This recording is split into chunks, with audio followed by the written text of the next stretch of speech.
Hi, good evening. It's Wednesday night. We're getting a little late start. Sorry, we were chitty chatting. My fault, but welcome to Keto Confab, and it is December the 15th of 2021. And I'm going to say a very happy 36th anniversary to my husband today. Yes, right back at you. Yeah. Right.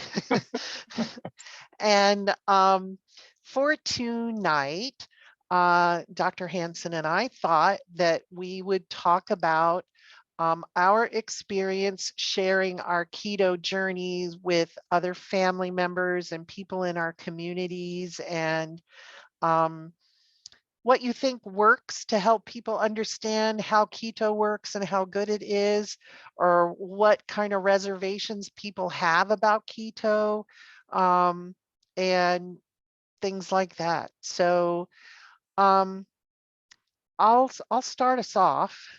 For me, I already have a practice where I work with people who are supposedly trying to improve their health.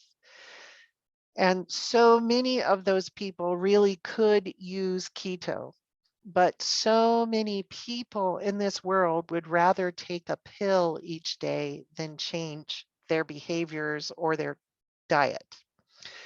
And then the other problem I have with many of my clients is that they absolutely love their sweets and they love their breads and their potatoes and their noodles and their pizza and their, well, everything deep fat fried. um, so it's really hard to help people. Um, when I used to talk about diet before I did COVID, um, I was trying to tell people to eat the standard American diet with just, don't go crazy on the sweets, and, eat your vegetables and drink lots of water, and, maybe give up the soda pop, and I would tell people not to drink fruit drinks, but to eat actual fruit, but I didn't understand the body chemistry and the metabolism things that I've learned from Dr. Boz. And so now that I know and I've had success losing 100 pounds, it is easier to talk to my clients, you know, um, about keto because they see that I've been able to do it. But the stumbling block I have with them now is I haven't lost anything more in the last like 3 months.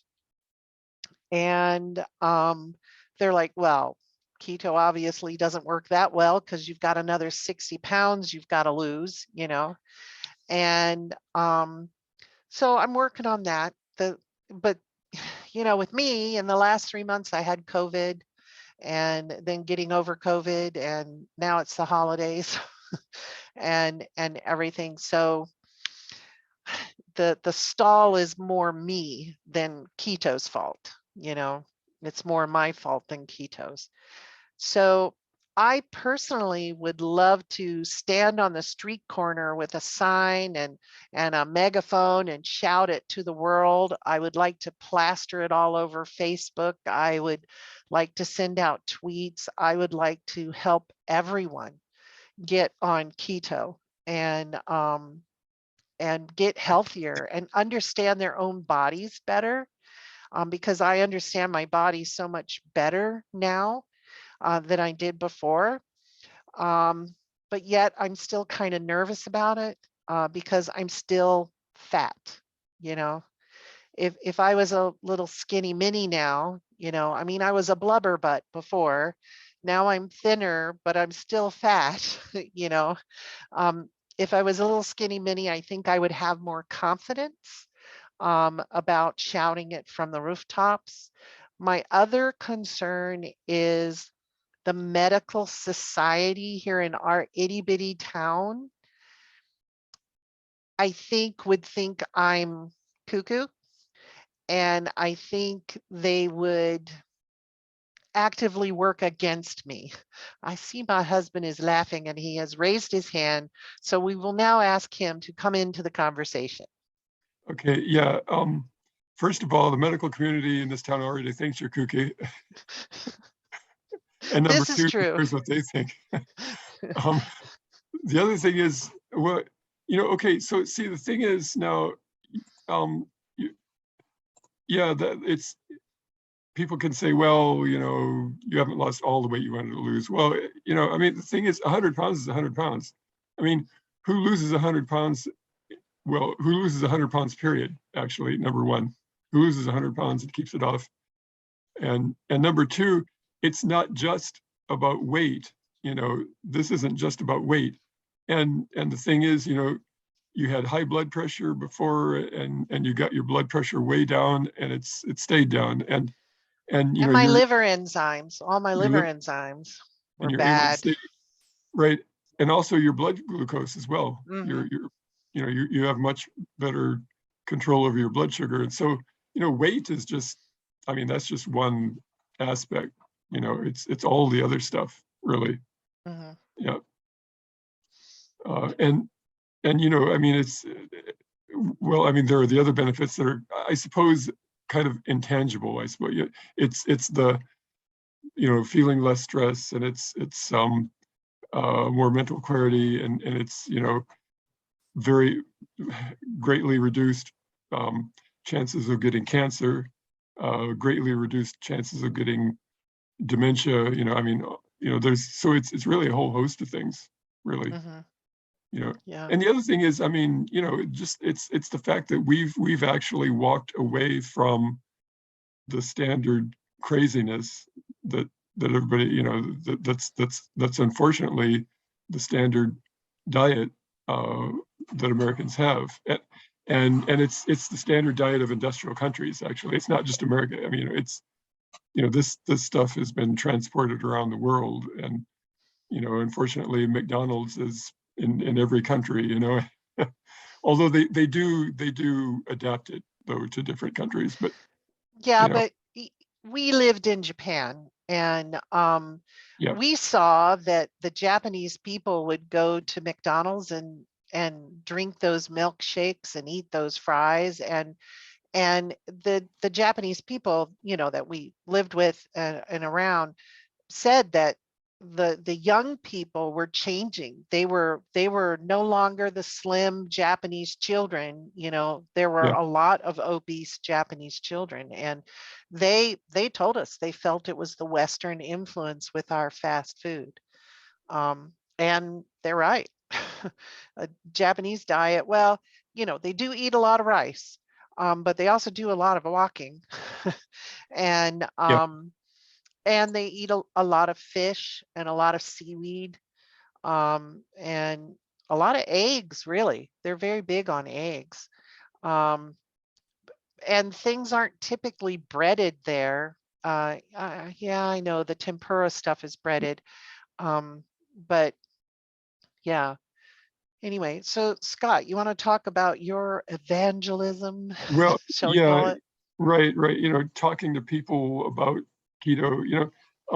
I was so on Friday, December 3rd. The faculty at the college here, they had a get together, and they had a little Christmas party. And it was potluck, and so people brought food and stuff. So we were sitting around eating, and somebody came around with I don't know, Christmas cookies or whatever, and the guy sitting next to me said said no, I'm I don't really want any cookies. I'm I'm already blowing my diet too much eating this stuff, and of course I refused the cookies as well, or said no thank you. And so I happened to ask. Now this is a guy. He's 34 years old. I don't really, well, I don't really know him, but I know of him anyway. But um, so I asked him, so what kind of diet are you on? And he says, well, I'm trying to change my diet to be very plant-based and very healthy, and he also said that he's starting in July of 2020, he took up running. And this is a very stocky guy. He's kind of, his body build is kind of the opposite of what you think as a long distance runner. But he does, I forget how many, I think he runs 10 or 15 miles a week and or whatever. And he's done 5K runs and 10K runs, and he's done at least one half marathon. And he wants to do an ultra marathon this coming May, which is, I think, 36 miles, some crazy number, some inhumane number. But anyway, so he's 34 years old. He says that since July of 2020, he's lost about 92 pounds. And he still looks pretty hefty, actually. I mean, but he lost quite a bit, and he feels so much more healthy. And I said, that's really interesting. And we talked a little bit about running and things, and so I said, well, what I have found is that my wife and I have recently found the low carb diet, the keto diet, and he said, he's heard of it, and so I explained a little bit about keto and stuff. And what was nice is talking to him about keto was well, he was very open to it, because the thing is, for the last year and a half, he's been on a very serious health kick, and he devotes anywhere from half an hour to an hour every day to physical training, and so he's already made a very definite, serious commitment to changing his health and radically changing what he does and what he eats. And he said that he was, before starting this running thing, he was drinking up to like a whole 12 pack of soda every week. I didn't ask him whether it was a 12 pack of 12 ounces or 18 ounce ones or what, but whatever. And so just cutting out the soda alone, was a huge step forward. And he talked about, being plant-based and stuff. And I said, with keto, you can be totally vegan, and still do keto. It's a bit difficult, and I talked to him about avocados and things, and olives, but I said, if you're willing to eat eggs and or some dairy, it'd be even better in terms of keto. But the other thing is, there was about 6 months ago, probably back in February, I suppose, of this year, I watched a couple of videos, and I think they were on Netflix. And but anyway, I looked for that video. One of the videos is called Fat Fiction, and it's actually on YouTube. It's not on Netflix anymore, but it is on YouTube. And Fat Fiction is an excellent video that goes into explains keto, or, well, the low carb diet anyway, and it gives a lot of personal stories and things, and also they talk to dietitians. There's at least one dietitian there who said that they changed the way they do their counseling and things. So anyway, it's a really great video. But also the other thing was, I was telling him, I was able to tell him, what keto has done for me, what keto has done for my wife as well. And I said, my wife, lost about as much weight as you without doing any exercise. She's very anti-exercise, So I mean, so what's nice, I think, is when you talk to people about keto, what's nice is if you personally, if you're personally doing it and you've personally seen big improvements, it's like anything else. I mean, it's like a Christian, sharing Christ with someone. Well, you talk about, you talk from your personal experience, and it's kind of the same with keto, because, and I think that most people don't really want to hear a lot of facts and figures necessarily and debate, this or that study or whatever. But, they like to know, what's actually happened for you personally, and how do you feel personally, because uh, that's the way people relate to things, really. And the other thing is, uh, well, anyway, so he's watched the video and stuff, and he's going to check out keto, and I would guess that he probably doesn't eat as many carbs per day as the average American anyway, but you know, um, a few other changes might help him even more. And I told him about energy levels, how my energy level is a lot more even keel throughout the day, now that I'm on keto. And if you're doing long distance running, I would think that, that's a really important thing there as well, And there's probably been some studies, I haven't looked for them yet, but there's probably been some studies of, what is the effect of keto on long distance running, endurance sports. The other thing is, so I was in the library at the college, maybe a couple of weeks ago, I suppose, and I was talking to one of the guys that works there in the library. He's in his early 30s. I've known him for about 10 or 12 years, I suppose. And just out of the blue, he asked me, so how do you stay so thin? And I said, well, it's mostly genetics for me personally, but what I've found recently, though, for a lot of people, is the keto diet. And so I talked to him about the keto diet, and you know and what I've experienced with the keto diet, but also Becky as well, and because he says that I've been gaining weight lately and I can't fit into any of my clothes and I've got to do something because this isn't working. And it's true. Yeah, he used to be a pretty skinny person, and now he's noticeably heavier, um, but it's not, he hasn't gotten really huge yet, but so what's nice is that in his case, what's nice is that he has actually recognized is that he needs to do something different.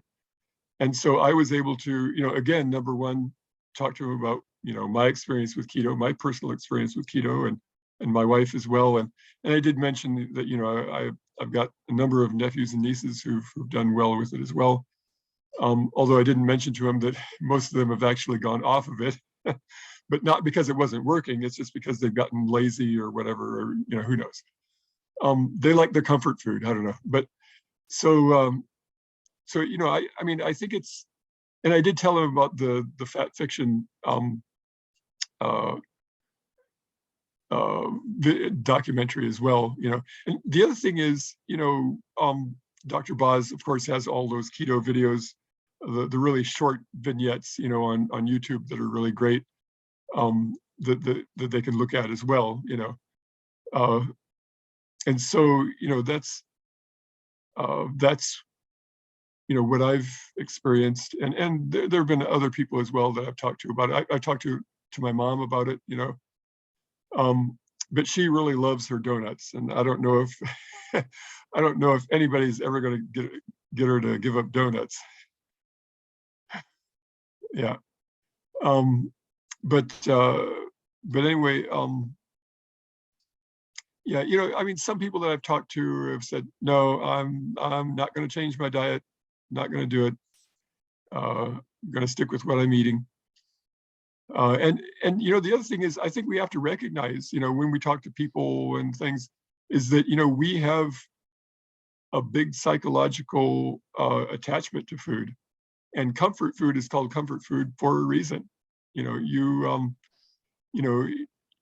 there's nothing like the cozy feeling of having a warm bowl of soup, or a warm cup of hot chocolate, or That whatever. macaroni and cheese. Yeah, macaroni. Yeah, I mean, whatever, and so you've got to at least acknowledge, at some, on some level, you've got to at least acknowledge that part of it is we need to rethink our psychological attachment to food, and rewire those long ingrained habits as well. Yeah. Yeah. And also with some people, it should be treated as an addiction, probably. Well, Yeah. with me, definitely the sugar is an addiction with me. Yeah. I've joked about it for years. Hello, my name's Elizabeth Hanson. I'm addicted to Twinkies, you know. Yeah. Um, but then they changed the recipe of Twinkies and I don't like them anymore. Now it's caramel. I just love caramel and it doesn't love me. Well, it doesn't love my blood sugar or my blood pressure. Um, so, um, Patricia or Jenny, have anything to say? Um, I think Ginny's probably better than me, but like we said the other week with your brother, you have to have a why. You have to have a why. And as soon as, like, I was in the doctor's office 5 years ago, and he said, Patricia, I'm going to give you 3 more months. He said, if you don't start bringing your weight down, we're going to have to start talking about bariatric surgery. He said, we can't keep going like this. And so I went home, and of course, I didn't even tell my husband because he'd say, oh, yeah, let's do that. Let's do that. And so I started praying, and I said, God, please help me. I don't know what to do. I don't know what to do. And I had a very stressful job at the time. So part of it was stress related. So I had high cortisol. But I ran into this, I think I've told you before, this Lingerie Recetus diet. And she did a good job. She taught me, no packaged foods, get away from the seed oils, she still had carbs and stuff like that. But at least I've started to realize what some of the really bad things were in my diet. And I lost about 30 pounds. And then I went back to the doctor the next year. He said, oh, you're doing great. Keep it up, keep it up. And I said, well, doctor, do you realize last year you were telling me you wanted me to do bariatric surgery? I said, if I had done the bariatric surgery, I still would have had the same problem I had. I was eating the wrong foods. I would have come out of bariatric surgery and then started eating again the same stupid diet that I was eating before. I said, that would have done me. He's, of course, that just went right over his head. He didn't hear any complaints in that. But so anyway, thank God, Dr. Boz, I picked up on her, and then I started to listen every Sunday night. And then when the course was offered, I took the first course, and I've lost, another 40, 50 pounds since then. And I'm in the same place. I haven't lost any more. I feel really good. And I know my clarity is much better than it was. And as I told you, I have 6 siblings, and we have a family history of Alzheimer's. So yeah, my first why was the threat of bariatric surgery. And then, but my main why is the Alzheimer's. So, but honestly, when I talk to my family about it, it just goes right over their head. I talked, my one sister, she's a cancer survivor. And I was there, when she came home from the hospital, and I was trying to cook her some meals. She said, Patricia, I don't want that stuff. She said, go get me a hamburger or something. Or, she wanted, plenty of sauce on the chicken cordon bleu and all. She, for her, and she had, because of the pancreatic cancer, she had diabetes all of a sudden. And so she said her doctor told her she had to have a certain number of carbs every day in order to, fight the insulin problems. I don't know. It's just oh my. She said, Patricia, you're not a nurse. You're not a doctor. You don't know what the doctor. I said, okay. I said, what are you going to do? All you can do is show them by example, right? And pray and pray. You know. So Jenny, what do you have to say? Well, my why is health. I am a cancer survivor, breast cancer, but I've been on every diet you can think of, from the cabbage soup diet to the egg diet to the HCG diet, which was horrible. I think that's probably what gave me cancer because of the pregnancy stuff, you know. But anyhow, I mean, I can't prove that. But anyhow, and Jenny Craig and Weight Watchers and just everything you can think of. But then when I found low carb, I was on low carb for like the last 5 years, but mostly net carbs and dirty keto and whatever. But until I found Dr. Boz, well, I had lost like 30 pounds with the low carb. But when I found Dr. Boz in September, in 6 weeks, I lost another 18 pounds just by doing total carbs. And I exercise, I walk quite a bit, and I go to the gym once a week. But I had been doing all that for the last 5 years or last 20 years, actually. So that part of it didn't change. But all of a sudden, I just lost another 18 pounds. Boom. And I said, and I feel good. But my why is, I don't know about Alzheimer's because nobody in my family lived long enough to have Alzheimer's. By the time they were 74, everybody in my family, except my one sister, had died of alcoholism or stroke or cancer or heart disease or lung abscesses or COPD. I do have one sister that's 3 years older than me, but she's had diabetes and she was 50. She has COPD and she's bedridden, or well, she's wheelchair bound now on oxygen and has been for at least 15 years. So she's very, very ill.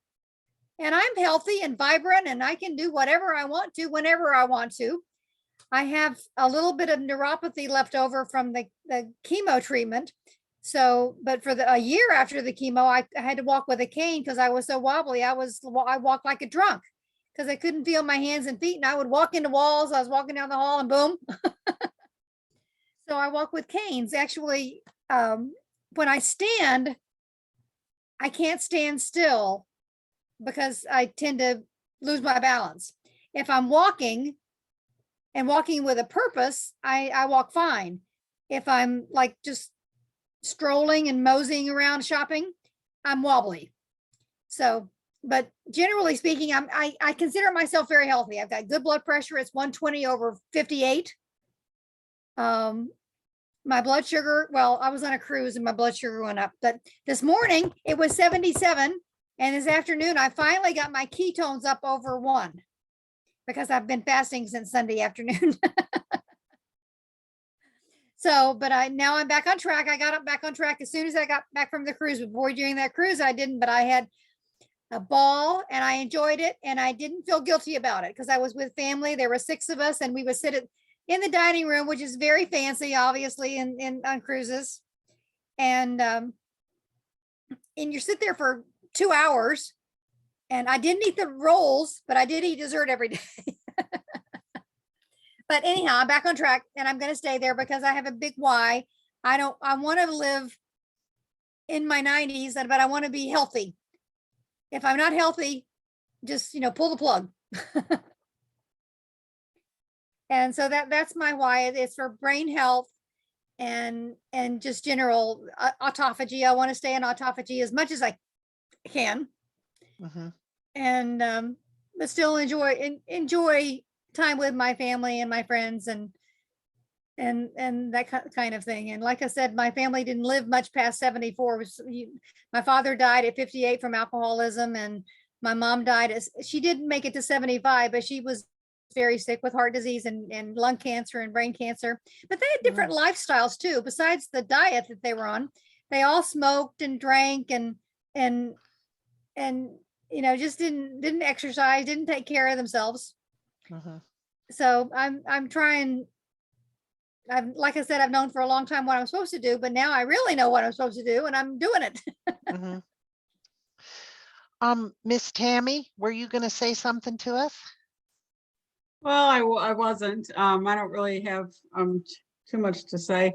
I'm watching my dog. I just got a puppy last week. Well, my husband Mhm. did. I'm the mom though, so I guess it's mine too. Anyway, he's only 13 weeks old. Yeah, I have our dog over here at my office tonight. It's a bit too cold to walk her outside, and she doesn't like it when it's really windy.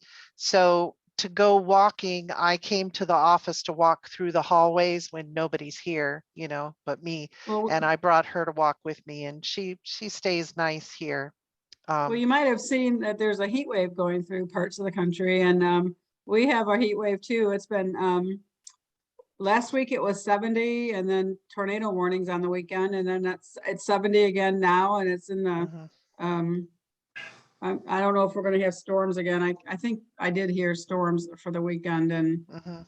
I hope it's not another tornado like last time. Yeah, It no. didn't come through my town or, come to my state, but it have before. We had a Yeah. tornado, I think last year. We go right through town, but didn't do too much damage. Anyway, back to keto stuff. Yeah, could I ask a question? Yes. Go ahead. Oh, I'm sorry, Tim. Did you want to say something? I didn't want to interfere with. No, go ahead and ask your Did you want to question. say something about keto, Tammy? Yeah. Yeah, I was going on. Who was your question for me or to somebody else? No, I was going to bring up a different topic. I'm Okay, sorry. okay, well, let me finish. Oh, I'll go okay. back to keto since that's what we're supposed to be talking about.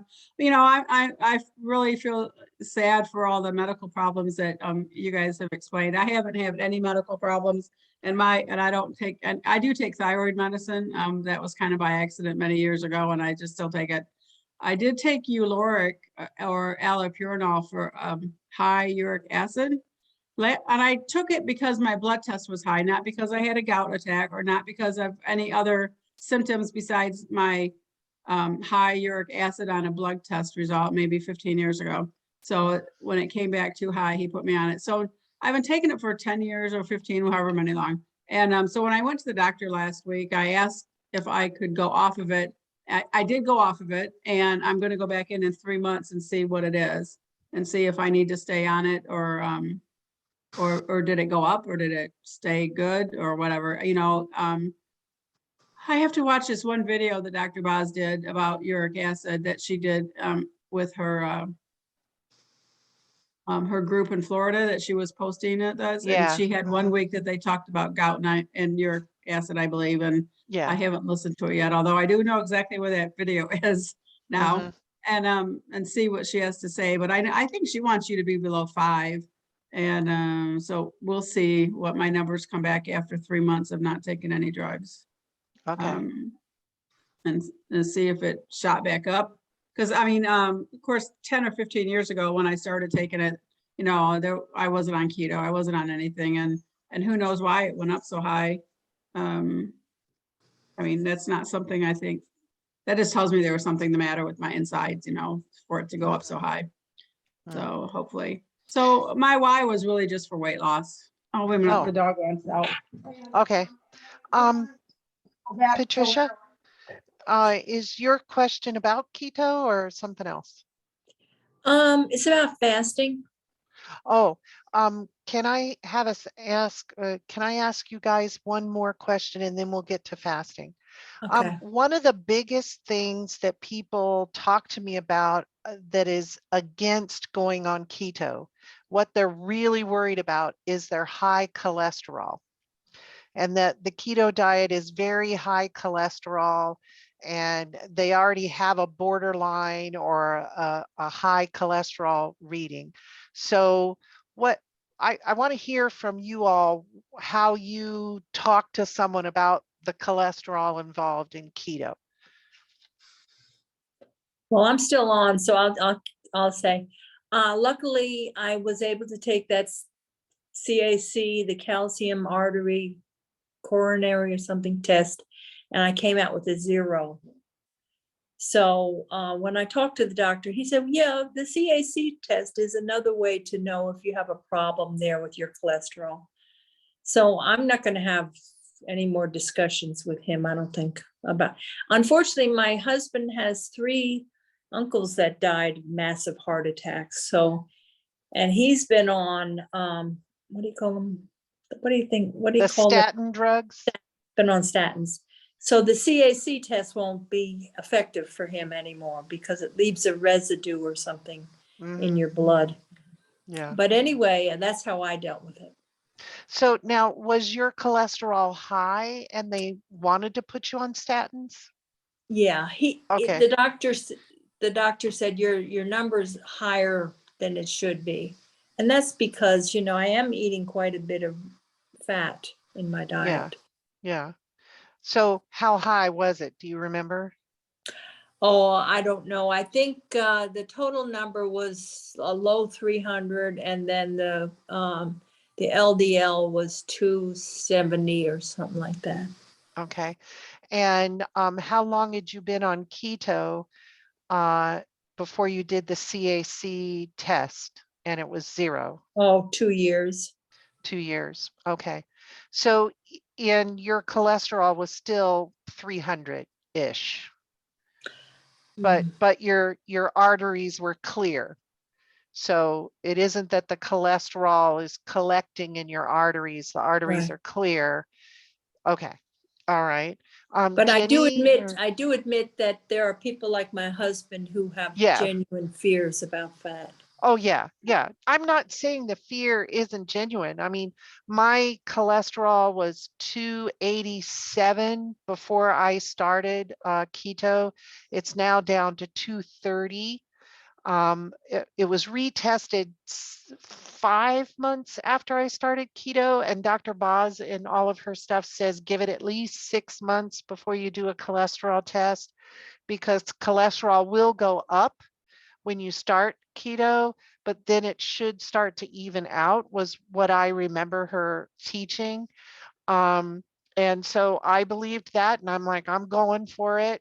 And plus, in my midwifery studies, I had learned that cholesterol is needed for pregnant women, and you should never tell a pregnant woman to limit her cholesterol. It's needed. It's a building block. It's a substance that helps heal damage within the body and within the brain, and I mean everywhere. It is essential for building a baby. And so when my family doctor said, well, we're going to have to talk about a statin, and I said to her, well, I'm allergic to pretty much all sorts of drugs, and I'll probably be allergic to them too. She said, well, but you need to get this cholesterol down, so stop eating meat. And I'm like, okay. But that was before I was even thinking of going keto. And I really didn't eat that much meat. I might have a serving of meat each day, and I'd have maybe 1 egg or 2 eggs, and not even every day. But so I was really happy 5 months on keto that my cholesterol had started coming down. Yeah. It wasn't below 200 like they'd like, but my healthy cholesterol was great, and so I don't worry about cholesterol for myself anymore, because I'm doing the right thing for my body. And I haven't asked for a CAC test because Dr. Boz says wait a year at least, I think, on keto before you do a CAC. Her second book where David goes and gets the CAC right away before he really gets going. That was not the way you're supposed to do it. So I don't worry about it. But Tammy and then Jenny, I think, had things to say. Well, I did have a cholesterol problem. I started keto with Dr. Boz, it was in May of 2020, but I had done it previously and kind of went off of it. So I have a program that has all my blood test results, which I'm looking at. And but even in 16, it was 208, 17, it was 218, and 2018, it was 217. Then in 2019, it went up to 244. And I think I must have been doing keto at that point. And then I know I went off of it because I gained weight back.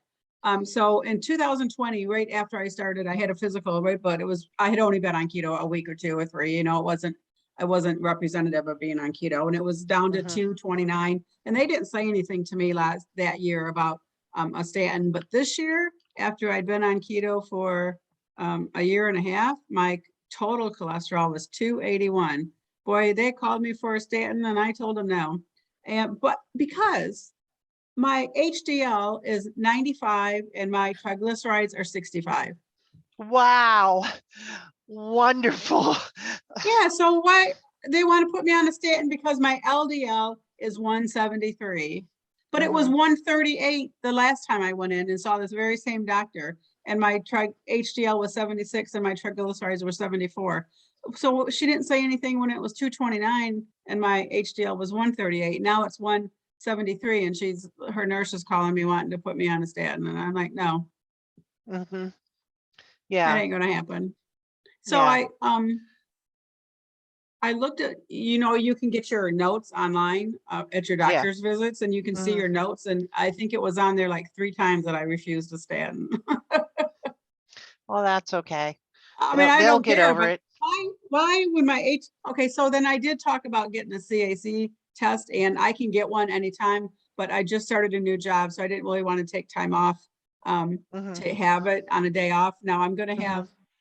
I have a day off next week for Christmas, but I'm going away, so that didn't work. And I have Columbus Day in February, and I have Good Friday off in April. So probably one of those 2 days, I'll make an appointment to go in on a day off that I have. Although now that I started this job, I'm sure I could just leave early one day. Yeah. I Yeah. might do that because I can go get it at the cardiology place. No problem. I just, have to make an appointment. Yeah. Yeah. No, I think it's a good idea. And, if nothing else, doing the CAC test would give you some peace of mind that, yeah, see, I'm doing the right thing for myself here, So, And Jenny, I've read all the go ahead. cholesterol books like Cholesterol Clarity, and there's another one on cholesterol that I've read. I can't remember what it was. Anyway, my triglycerides and my HDL is what's important in that ratio, and they're excellent. Yeah. Good. Jenny? Well, I take low dose Crestor. The smallest dose they have is 20 milligrams, and I only take 5 milligrams. So I cut my pills in 4s. And my doctor said, make sure you cut them. But I didn't take that until I started with 20 milligrams. My cholesterol had gone up like during my cancer diagnosis to 20, 220, 225 or something like that. And I said, I'm not doing anything till it gets over 250. Well, it got to 325. So I said, okay, I'll take it. So I can't do the CAC because I take small dose Crestor. They first put me on Lipitor and I had the leg cramps. So they said, we'll give you this other one. So that worked out really good. Got my cholesterol down nicely. And the last one, my HDL was like 60 and my triglycerides were, I think, 70. And they were very happy with that but now that I've been on keto and the more I've read that a little bit of high cholesterol is probably good for you. It's good for the brain health, especially in females. And it doesn't, the higher cholesterol in studies that I've read on PubMed do not really, and I can't cite one particular one, so I can't, really spout too much about it, but it said that a higher cholesterol, total cholesterol, as long as your HDL and triglycerides or your HDL is high and your triglycerides are low, because normal is like less than 150 and mine was like 60 or 70. It was really, really good. But the total cholesterol is not, they're finding it is really not a predictor of heart attack. So I have appointments in January with my primary care and also my oncologist and with lab work and things. So I'm going to see what that is and argue about the Crestor then. And probably say, well, I haven't been taking it, but like twice a week. So we'll see what it's like. Cause I'm doing my own self-experiment. So hopefully it won't be too high and I'll have to say, well, I just haven't been taking it. So I'm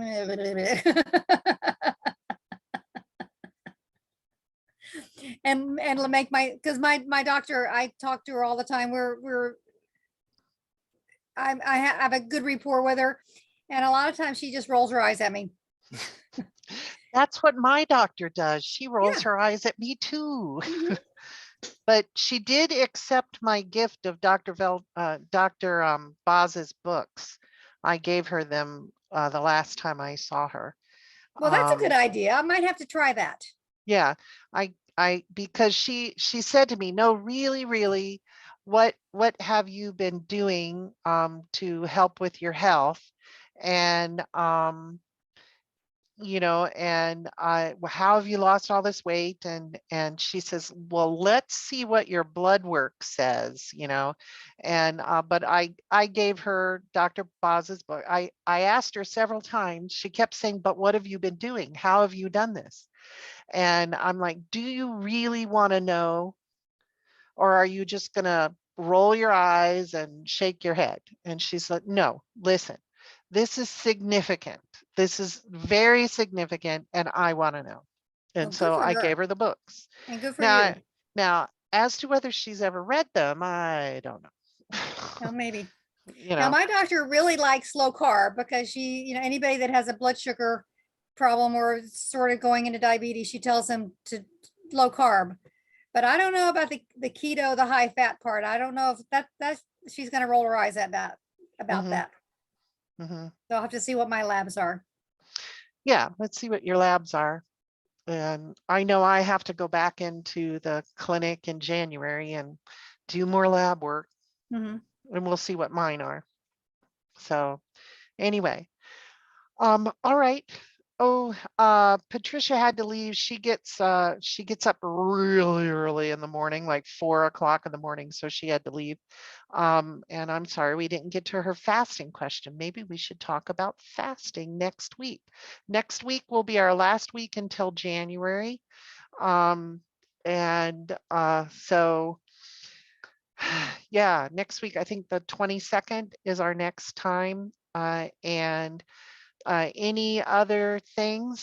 Melody, uh, I know you came in late, but I'll send you the link to the playback of this when I have it, so you can hear the whole discussion we had about cholesterol and everything. And anything else from anybody else? Nope. Okay. All right. So I'm going to turn off the recording at this point, and